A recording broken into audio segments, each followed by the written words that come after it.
नमस्कार, मैं हूं राजीव सूद और आप देख रहे हैं दिव्य हिमाचल टीवी। बरसात का मौसम जहां ऋतु चक्र पर्यावरण संतुलन के साथ वनस्पति जगत के लिए महत्वपूर्ण माना जाता है, वहीं इस अवधि में मिले जख्म कई परिवारों को लंबे समय तक न केवल असहज कर देते हैं, बल्कि पहले से ही मुफलिसी की मार झेल रहे लोगों को तो इस कहर से उबरने का कोई रास्ता ही शेष नहीं बचता। इस आकस्मिक आपदा के दौरान अगर कुछ बचता है तो केवल याचना, जिसके बूते आदमी अपने पुनर्वास के लिए पूरी तरह से दूसरों के रहमो कर्म पर ही आश्रित होकर उम्मीद की किरणें ढूंढने लगता है। ऐसा ही कुछ हुआ नगरोटा बगवां उपमंडल के पठियार स्थित एक मेहनतकश परिवार के साथ, जिसे इस बरसात ने पूरी तरह से घर से बेघर कर दिया।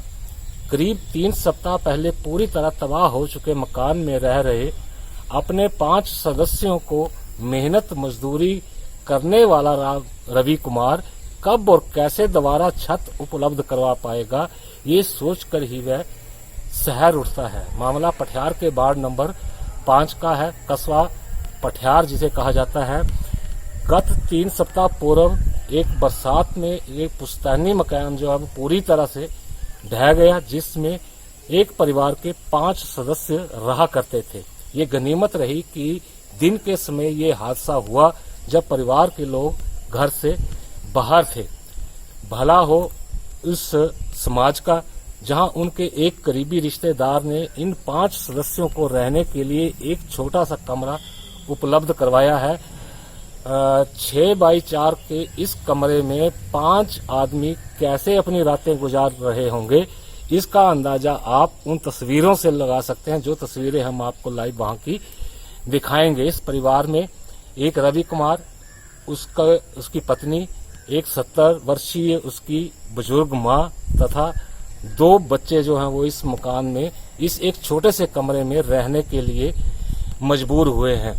दूर का कोई रिश्तेदार संबंधी बताया जा रहा है, जिसने इस मुसीबत की घड़ी में उनको अपना आश्रय प्रदान किया है। तब से लेकर आज तक इसी छोटे से कमरे में ये 5 लोग जो है अपना गुजर बसर कर रहे हैं। हालांकि बताया गया कि प्रशासन द्वारा मौका देखा गया था जिस दिन हादसा हुआ था, और प्रशासन ने उन्हें फौरी राहत के रूप में 5,000 रुपए भी उपलब्ध करवाए थे, जिसका उन्होंने मलबा उठाने पर खर्चा कर दिया।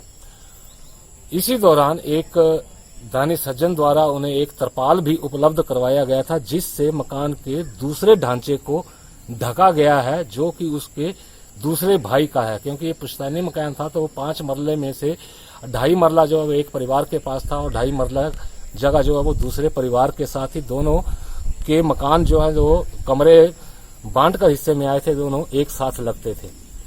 तो अब इन परिवार की गुजारिश है, गुहार जो सरकार से ये है, प्रशासन से ये है कि अगर सरकार उन्हें कुछ मदद उपलब्ध करवाए तो वह अपने पुनर्वास की जो व्यवस्था है उसके बारे में सोच सकते हैं। क्योंकि रवि कुमार जो है वो एक मेहनतकश आदमी है और मेहनत मजदूरी करके अपने परिवार का गुजर बसर करता था। उसका कहना है कि उसके पास इतनी पहुंच नहीं है कि दोबारा से मकान स्थापित कर सके, अपने बच्चों को आश्रय दे सके। इसलिए एक बार पुनः उनकी नजरें, परिवार की नजरें जो है वो प्रशासन और सरकार की ओर टिकी हुई हैं।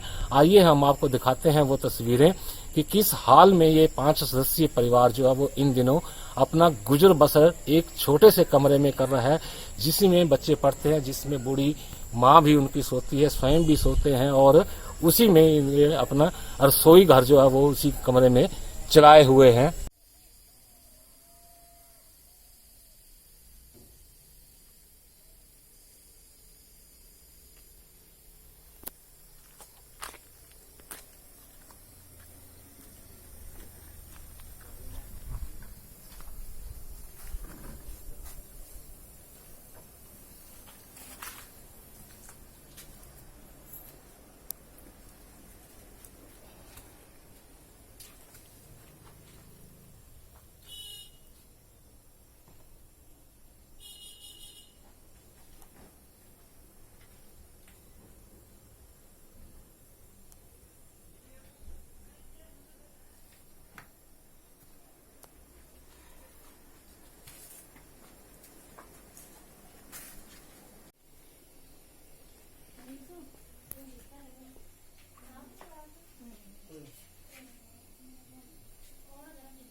मैं कर रहा हूँ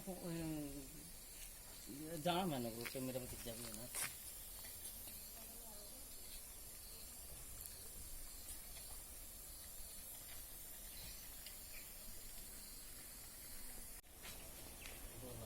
मेरा छप्पर डे गया, मेरे जागते रबिये दा लटा दा कहना मेरे दो पोटरू तीन छप्पर डे गया कहना बाहर रही दे निकले कमरे च गुजारा नहीं हुआ था। एक ही कमरे सोने न कि मैं सुहाने की बच्चे सुहाने कुटू कुटू सोइए। पढ़ते बच्चे? पढ़ते बच्चे। अच्छा। मेरा नाम लता देवी और कस्बा वार्ड नंबर 5 कनाहन दा मतलब घर रहते हैं। कना मैं अपने बखिया ने रहंदी छोटे दे कमरे विच बच्चे लेकर 5 दस्से न। सरकार ने मेरी ये दरखास्त है कि अहें जल्दी जल्द मकाने पैसे दिते जान। कना जेड़े 5000 रुपया अहें पंचायत दित्ते हादी दा हां जेड़ा जहंदा मतलब मकान देई यति दा हां मतलब बचकवाया। बस ये यहाँ दी दरखास्त भी यहाँ दा मकान पेइयां। नहीं तो घरे च कितने आदमी हैं तुहां? 5 मेंबर है ना कौन कौन? एक सासू मां ना, एक पति है ना, एक लता देवी मैं। बच्चे कितने? बच्चे मेरे 2 है ना। अच्छा। करण और रीशु। हाँ। बस है 5 जने। तो हुण मतलब कुछ दे कमरे विच रह दे, मकाने विच रह दे? छोटे दे कमरे च रह दे। हां। अच्छा। इस मतलब बच्चे भी है ना, हां भी है ना, रसो भी तिस्सी कर दे। बड़ी अहें दिक्कत तिस भी रहने दी ओदी। अच्छा। क्या चाहते हुण सरकार ते तुहां? सरकार ते हां ये चाहंदे कि अहें पैसे मतलब मजूर करिए ना कना अहें दे मकान पेइयां। क्या करदे तुहाडे घरे वाले? क्या करदे? अहां दे घरे वाले करदे मेहनत मजदूरी करदे न। उक्त मामला जब दिव्य हिमाचल द्वारा नगरोटा बागवा प्रशासन के संज्ञान में लाया गया तो एसडीएम शशिपाल नेगी ने यह भरोसा दिलाया है कि वे प्राथमिकता के आधार पर उक्त मामले को हल करवाकर पीड़ित परिवार को शीघ्र आर्थिक सहायता उपलब्ध करवाने का भरसक प्रयास करेंगे। तो अब तक के लिए केवल इतना ही। अपने शहर की ताजा तरीन खबरों के लिए देखते रहिए दिव्य हिमाचल तथा विस्तृत खबरों की जानकारी के लिए जरूर पढ़िए दिव्य हिमाचल।